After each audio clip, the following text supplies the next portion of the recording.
कहते हैं कि धारा 370 परमानेंट है, वो संविधान सभा की मंशा का अपमान कर रहे हैं, संविधान का अपमान कर रहे हैं। मान्यवर, आज सुप्रीम कोर्ट ने कह दिया है कि इसका मतलब ये है, ये जो कहा धारा 370 अस्थायी प्रावधान था, इसका मतलब ये है कि ये दावा याचिकाकर्ता का 370 को कभी हटाया ही नहीं जा सकता। वो दावा सिरे से सुप्रीम कोर्ट ने खारिज कर दिया है कि संविधान को और देश के संसद के सदनों को पूरा अधिकार है धारा 370 हटाने। मान्यवर, न्यायालय ने यह भी माना कि राज्यपाल शासन और राष्ट्रपति शासन की जो उद्घोषणाएं हुई, इस पर भी ढेर सारे सवाल उठा गए कि राष्ट्रपति शासन गलत तरीके से लगाया गया, राज्यपाल शासन गलत तरीके से लगाया गया।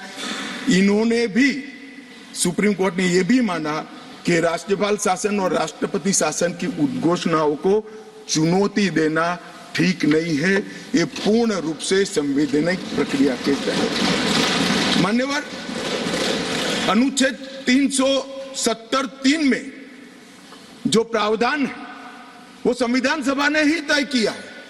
जब टेम्पररी इस प्रोविजन को किया गया तब सवाल हुआ है कि टेम्पररी है तो हटेगा कैसे। तो धारा 373 के अंदर एक प्रावधान डाला गया कि संयोग से राष्ट्रपति महोदय धारा 370 में सुधार भी कर सकते हैं, इस पर रोक भी लगा सकते हैं और पूर्णतया संविधान के बाहर भी कर सकते हैं।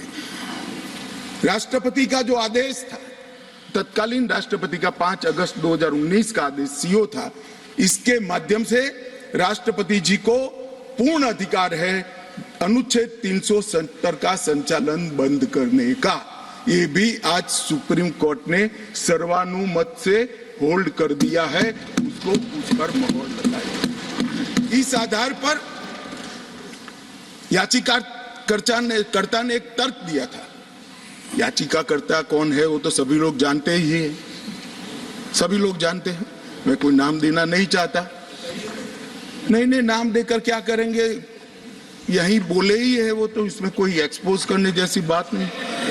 मान्यवर, 370 के तहत कोई भी घोषणा करने के पहले जम्मू कश्मीर की संविधान सभा का परमिशन जरूरी है, अनुमोदना जरूरी है, ये उनका क्लेम था।